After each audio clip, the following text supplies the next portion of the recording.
So recently, Google released Google Analytics 4, which is a new property type for their famous web data tracking and analysis tool called Google Analytics. I don't have any statistics on this, but it has to be one of the most widely used pieces of free software that exists. Anticipate most websites have Google Analytics on their website for tracking purposes. Your business, whether you own it or work for it, probably uses it too, and that's why you're watching this video. We're going to dig into the what is Google Analytics for and why should we use Google Analytics for questions. And we're also going to look at the biggest improvements of Google Analytics 4 and how we can use it and hack it for our business and our data analysis and for our user analysis. So if you're trying to understand the users that come to your website better and the marketing channels that you're using, keep watching. Let's go. So just for early reference, to define Google Analytics 4, it's a new type of property that Google has rolled out for their data analysis and retention to Google Analytics. It used to be called App Plus Web, and it provides different levels of reporting than the traditional Google Analytics did. Traditional Google Analytics was called Universal Analytics, and we discussed some of the differences in our tutorial video that we had for setting up Google Analytics 4. Now, the biggest takeaway from this new product is that it tries to map cross-platform activity between users. And so that's why it used to be called App Plus Web. Now you can use it for your website, your app, or both a website and an app. As of today, you can still sign up for the old Google Analytics for your website. I chose not to. I'm using the new Google Analytics 4. I anticipate at some point in the next several years it will become mandatory and most companies will migrate over. So you still might be asking yourself, well, what is Google Analytics? I've actually never used it. Well, Google Analytics is just a platform that allows you to see the activity that is happening on your website. And so in a previous video, we had installed the Google Analytics tag on our website so that it fires on every page that somebody visits. And Google Analytics 4 will automatically record what they believe are conversion events as well. And we'll talk about that in a bit. Now, if you're a digital marketer, you've already seen this. If you're a small business owner, you might have set it up, but you don't use it. But this is easily one of the most powerful tools that any online business can utilize. Because how else are you gonna know what is happening with the users on your website? You might know how much revenue you're making because you have the sales figures, but it's hard to optimize just towards pure revenue, especially if you don't know what the marketing channels are that people are purchasing from or the landing pages are that people are purchasing from. And so that information exists in Google Analytics 4. So you can customize a home screen. I haven't done that yet. I'm not necessarily focused on doing that yet. And you can see the different cuts of data that they provide in the base layer. This is for my website, thegiftjack.com. It shows my current new visitors by day. It shows where I'm getting them by user medium. So medium generally attributes to a broad source. So organic traffic, referral traffic, paid acquisition traffic, right? Those types of delimiters. We'll show where we're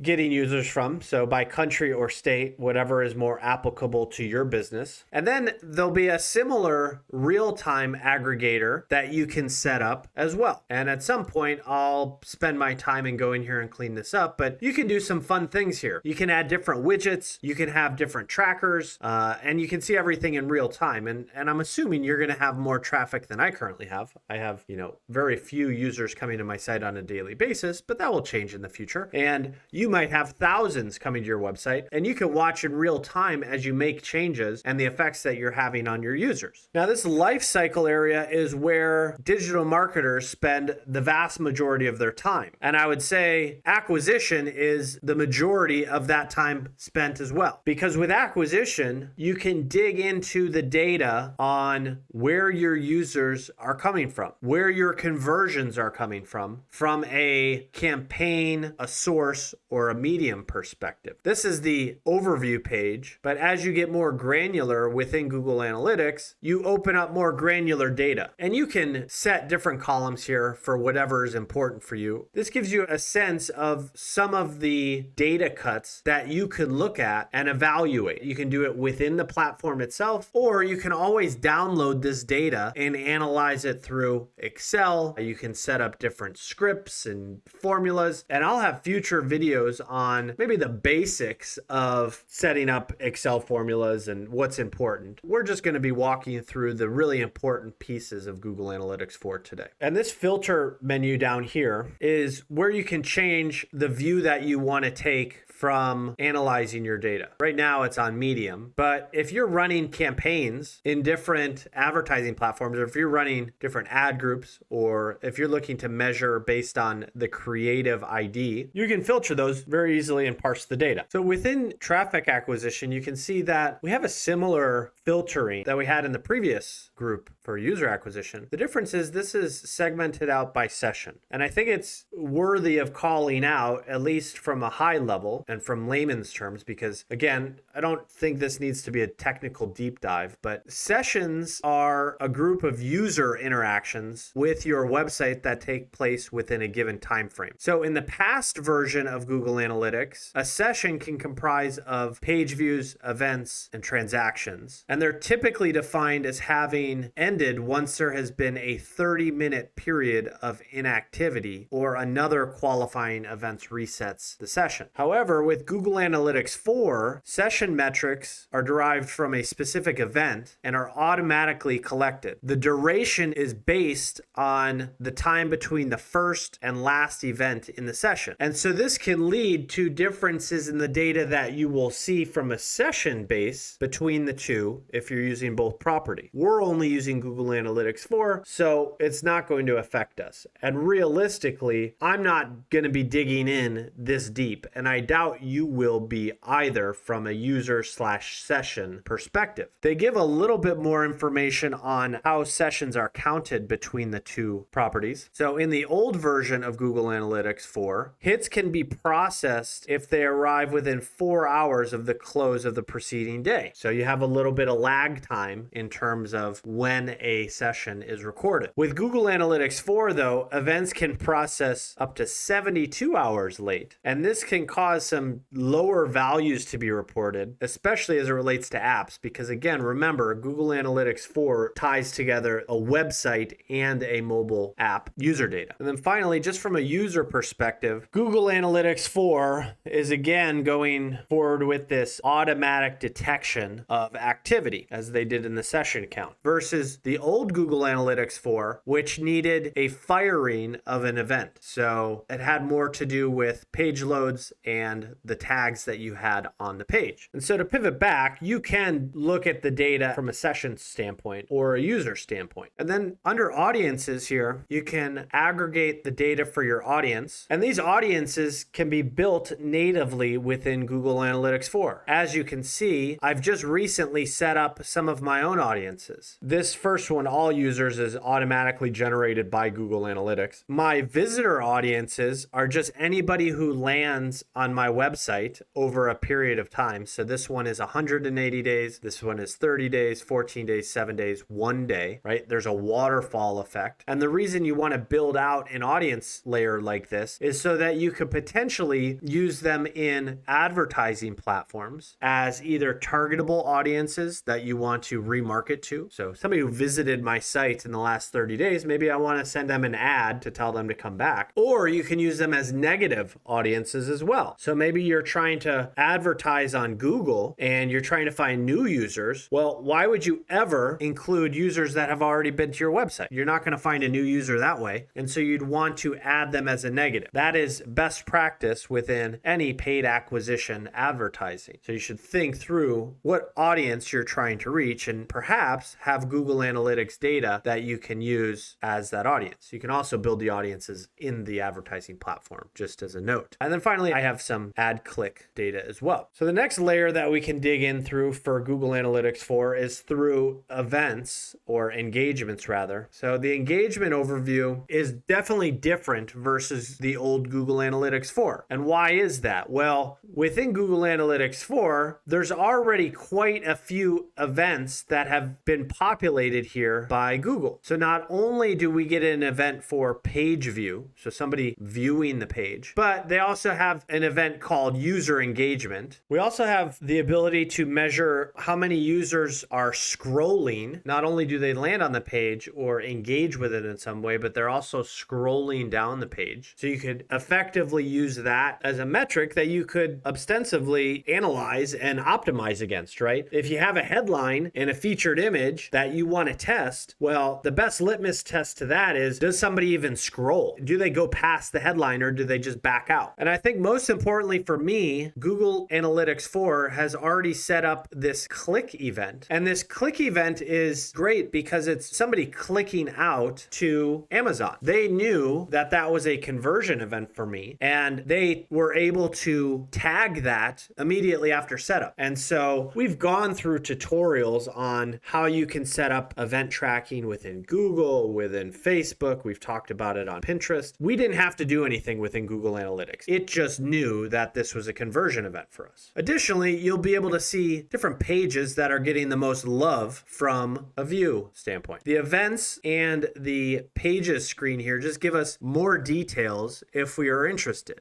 And I would say some metrics within Google Analytics that you should be cognizant of outside of conversions and events that are taking place on your website. It's going to be engagement time, time on page, bounce rates. Those things are important for understanding how users are consuming your content and engaged with your content. My business is a little interesting because theoretically, I don't think I want a high engagement time. I think what I want is somebody to go through my article, at least the first couple of products, and then click to Amazon. I want to prompt them to do that. I want them to be interested in finding a gift for their loved ones on the gift jack. And so you'll have to understand what type of content you're measuring, and does it make sense that you're measuring it to a engagement time or a bounce rate, etc. I don't mind if my engagement times are low and my bounce rates to Amazon are high, as long as it generates revenue. Then there's monetization tabs in here, and without going too much into detail, just because again, I don't have any revenue events that I will ever have on this website. It's a good place to be if you are an e-commerce business. If you have products that you're selling and driving revenue, you're going to want to be looking at this, and you're going to be able to track it down to an item level or product ID level and make assumptions on your data. Now, most of you are going to have back-end sales figures anyways that you can probably attribute. So you'll know which products are doing the best, and you'll probably have supply or stock issues as a result. You can also track your in-app purchases. If you're somebody watching this video who's either planning on starting an app-based business or you already have one, this is where you can look at it within GA4, because remember, this is app plus web. And then finally, from a retention standpoint, Google has put together some interesting pieces of data here. One, it's showing user retention, new users versus returning users, which from an advertising standpoint, I can tell you clients love seeing this. They want to know how many net new users they're reaching versus re-engagement with existing customers and existing audiences in their product or service. So this is great that this is here. And it's also cohort based, which is great to see. And so I anticipate that over the coming months, especially as I pick up on paid advertising for Facebook and Google, we're going to be coming in here to evaluate what these metrics look like. Because realistically, I don't think that I want to advertise to people who have visited my site. That is one of my early assumptions. I could be wrong, but if somebody has already visited the gift jack, do I want to hit them again and try and get them to purchase another gift for another event, at least in some sort of time frame, right? It might be 3 days, it might be 30 days, but my guess is that I don't want them to be advertised too frequently. But we'll be able to measure that and see if that's the case. We'll be able to see how many clicks out to Amazon I get from returning users versus new users, and I can set up some decent proxies. From a user level, we can dig into some demographic data. You're going to be able to do this within your advertising platforms too if you're advertising on Facebook, Google, Pinterest, whatever. And so this will give you some top level insights at some point. You need to have enough data for it to matter. I would say location is probably an area that you'll want to focus on. And then gender typically is the second one there. And below that, we can just dig into further segments of demographics. This interests one will be interesting. I believe this is pulling in Google audience data and interest data, akin to something that we would see within Google AdWords or Google Ads. And so once we get enough data here, I'll probably be using this to think of different audience targeting that I can do on my advertising platforms. That's how I would use this information. Now, this tech breakout, it probably doesn't strike someone as something that they can optimize to, but this is going to be an area that we'll want to keep an eye on. The reason is it helps us understand the device and the browser level data. Now, we're not advertising an app, but if you're advertising an app, that's going to be really important to you, especially as it relates to device type or operating system type. And there are big changes that are afoot when it comes to iOS 14 and the fight between Apple and Google and Facebook in tracking users through that operating system. One of the things that I know I can look at is I can look at what screen resolutions are coming through more frequently, and I can make sure that my web page is optimized for those screen resolutions. Because if my page looks wonky on any of these aspect ratios, well, I could potentially be losing out on traffic that would have otherwise converted on Amazon, right? Nobody wants to land on a page that looks janky. And so I know my website looks really good on 1920 by 1080. That's the default. But I've never looked at it on 2000 by 2000. And then also important is going to be your device breakouts. This is unsurprising to me. Again, a lot of this data includes my own. I'm guessing that my desktop versus mobile will be closer to about 45, maybe 48, and then the difference being tablet, especially as we begin advertising on different advertising platforms. I say those generally skew more mobile these days. And then from a data analysis perspective, I prefer this type of view. I like being able to see the columns and the data and the metrics in very quick and short order. And you can see over here that you can toggle different events in these breakdowns. We've already talked about what all of these are. For instance, click is really important to me because that is somebody going to Amazon and potentially purchasing an item and generating revenue for the business. Now, why is that important? Well, one of the final pieces that I'll show you in the base layer of Google Analytics 4 is this conversions tab. And again, this is an area that Google self-populates. I didn't add this conversion. The only thing I did is toggled this mark as conversion point over here. Google already knew that this was a conversion for me. And it knew that because it has this all events set up and it's tracking every click and scroll that users are doing on my website, and it's cataloging it and it's saying, hey, what type of event is this? Where can we bucket it? And they've determined that click is a valuable event for me. And they were right. And so the reason I marked this as conversion, well, I want to be able to track that in a single column for Google Analytics, as well as I want the ability to push that data into my advertising platforms. So I have this conversion event being imported to Google Ads. And that was part of our 4-part tutorial series on Google Ads that you should check out if you haven't yet, because we're pushing this data into Google Ads and we could potentially use it to optimize our campaigns or for targeting purposes. This is a new feature within Google Analytics 4. It's called the Analysis tab, and there's the Analysis Hub and the Template Gallery. And what